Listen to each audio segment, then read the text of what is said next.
आप सभी को मेरा नमस्कार। आज तो पहले आप सभी को गणेश चतुर्थी की ढेर सारी शुभकामनाएं। आज मैं जिस विषय पर बात करना चाहता हूँ वो विषय ऐसा है कि गुरु जो है, इस प्लेनेट को लेकर के मैं आपसे बात करना चाहता हूँ। तो गुरु की विशेषता यह है कि गुरु जहाँ बैठता है तो वहाँ उस जगह का जो है वो स्थान जो है, वो जिस प्लेस पर वो उसकी प्लेसमेंट है, उस प्लेसमेंट के रिगार्डिंग जो चीज़ें हैं उसको वो रोक देता है, वहाँ का जो विकास है। क्योंकि गुरु इतनी बड़ी चीज़ है, इतना बड़ा है कि वो जो जहाँ बैठता है उस जगह को जो है, उसका फल जो है वो धीमा कर देता है, कम कर देता है। और लेकिन उसकी विशेषता यह है कि गुरु जहाँ देखता है, गुरु प्लैनेट, उसकी दृष्टि जहाँ देख पड़ती है। गुरु की 3 दृष्टियाँ हैं, 5वीं, 7वीं और 9वीं, ऐसी ये 3 दृष्टियाँ हैं। तो गुरु जहाँ जहाँ देखता है उस स्थान को जो है वहाँ अमृत बरसा देता है। लेकिन जहाँ बैठता है वहाँ पीड़ा दे देता है, वहाँ उस भाव से जो है उसका जो फल है वो मिलने में बहुत कठिनाई हो जाती है। जैसे गुरु अगर मान लीजिए आपका पहले भाव में बैठा है तो आपका जो व्यक्तित्व है उस पर उसका प्रभाव पड़ता है। व्यक्तित्व प्रभाव, व्यक्ति का जो व्यक्तिमत है या उसका प्रभाव जो है, लोगों पर उसका प्रभाव उतना नहीं पड़ पाता। अब इसमें देखिए दृष्टि कहाँ पड़ रही है।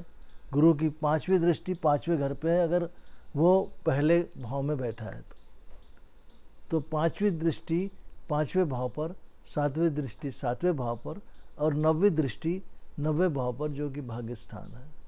और 7वां भाव जो कि आपके डेली वेजेस पार्टनरशिप का है, आपके व्यापार का है। और 5वां स्थान जो है आपके बुद्धि का, ज्ञान का, and sudden gain, and sudden loss and law romance का घर है, वो बच्चों का घर है।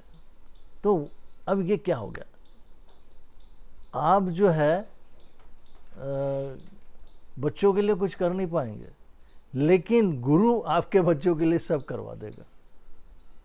ये गुरु की विशेषता है।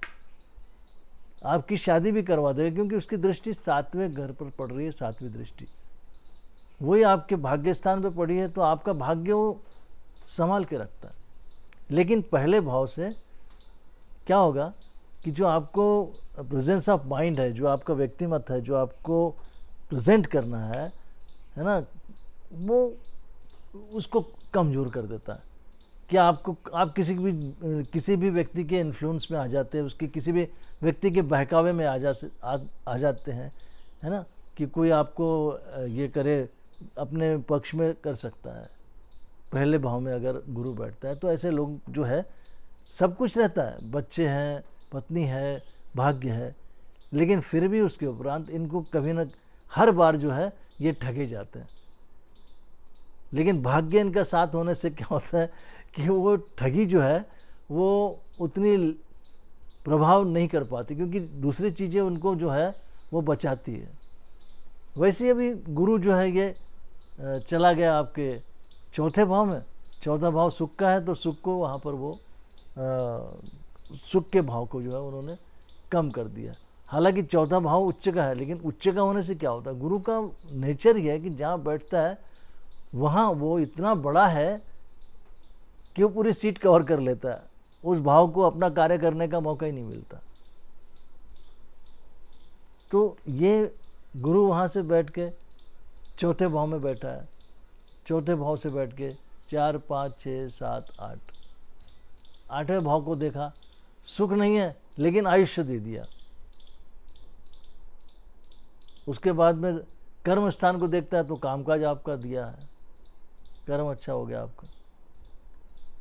और वहीं से 7, 8, 9, 10, 11, 12वें भाव को देखा तो आपको जो है 12वें भाव के रिगार्डिंग जो है आपके धार्मिक पुण्य के काम करवाता है, धार्मिक दान पुण्य करवाता है, धार्मिक यात्राएं करवाता है।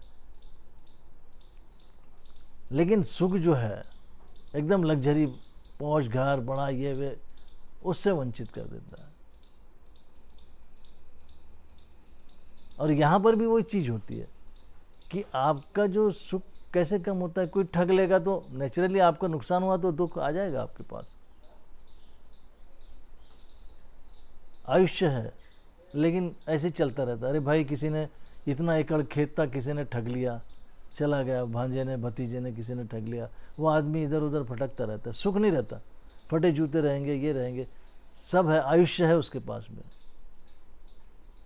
पांचवी दृष्टि 8वें घर पे है, लेकिन प्रगति नहीं हो पाती, रुकावट आ जाती। वही कर्म भाव पे है तो कर्म ऐसे ही चलते रहते हैं, कभी यहाँ कुछ कर लिया, कभी वहाँ कुछ कर लिया, कभी कुछ। तो काम यानी जिंदा रहता है आदमी, क्योंकि आयुष्य भाव पे देखता है गुरु, तो आयुष्य दिया है। और वहाँ की दृष्टि से अनअर्न्ड मनी भी उसको मिलता है 8वें भाव में देखने से। लेकिन चौथे भाव में जो सुख मिलना चाहिए अपनी प्रॉपर्टी का, अपने चीज़ों का, वो से वंचित रह जाता है। भले वो इधर उधर से कुछ मिलता है उसको, कोई दे देगा भी, ये लेके जाओ, ये मेरी गाड़ी है, आप रख लो, ये मेरा जो पलंग है बहुत हम लोग यूज़ नहीं करते, आप लेके जाओ। तो वो आदमी जो है उसका चलता है काम, लेकिन जो एक्चुअली चाहिए उसको, तो उसकी भूमि के रिगार्डिंग उसको प्रॉब्लम आता है, क्योंकि भूमि के स्थान में बैठा है। कोई घर ठग लेगा, कोई ज़मीन उसकी हत्या लेगा। तो इस तरह से गुरु जहाँ बैठता है ना, तो वहाँ का वो नुकसान करवा देता है। तो आज मैं बस ये 2 घर के विषय में मैंने बात किया, पहले भाव में गुरु बैठने से और चौथे भाव में बैठने से क्या होता है। अगली बार फिर मैं मिलूँगा